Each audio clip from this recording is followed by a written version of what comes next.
next summer after the snow flies this year? Well, we've been working on this truck for about 2.5 years now. Every single thing that we did in the truck has been changed. Did everything to be unique. All the copper panels that we built, we've got about 300 to 400 hours building the whole solid copper engine bay, copper bed. We used copper because it goes along with the theme of the truck, which is environmentally friendly. Copper is the most recyclable metal in the world, and on top of that, it's different. You don't see copper panels in custom vehicles. You see more stainless steel and chrome. So we built everything out of copper. We acid prepped and cleared all the copper, so it's got an automotive grade clear coat on it now, and it won't turn. So everything on the truck has been built so that it can be driven.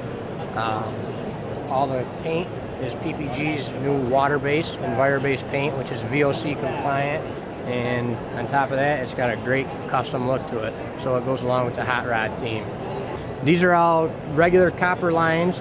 After we ran them through the propane regulator, which is the unit that converts the liquid propane into vapor, once we were finished with the copper lines, we acid prepped those and clear coated them as well as all the other copper panels on the truck, so that everything is weather resistant and will not turn like regular copper panels. Upholstery is all black and tan leather. Doors are suicide, those have been changed. The console has been built. It's got 3 DVD screens in it, swivel bucket seats.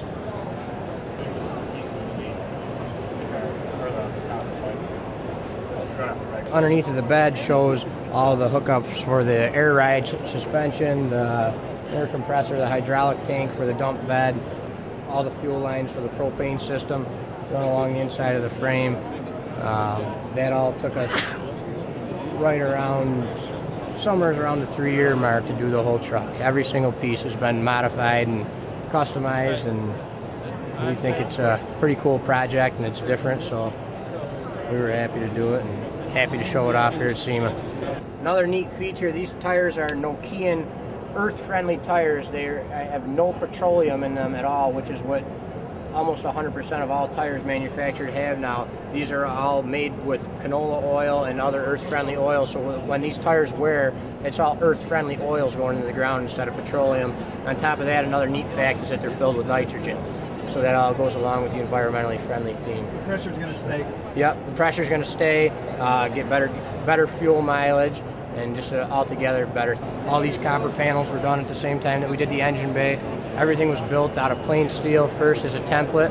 Then we changed everything over, put it on an 18-foot long computerized brake to bend all the copper panels. Myself and Anthony ground all the designs in the copper. Finally, we acid prepped it and clear coated it as well, so this will all stand up to the weather. Everything's weather protected, just like a regular vehicle. The propane tank is a 28-gallon tank. When it's filled, it'll be about 21.5 gallons because you can't fill it completely to the top. But it will do a little bit better than pumped gas. We're thinking probably somewhere around 8 or 9 miles to the gallon because it is a 450, 500 horsepower hot rod. So, but the very, very cool thing about the propane system is that it's next to zero emissions. Cost for propane where we are is about $1.87 a gallon for motor fuel. It's very, very accessible.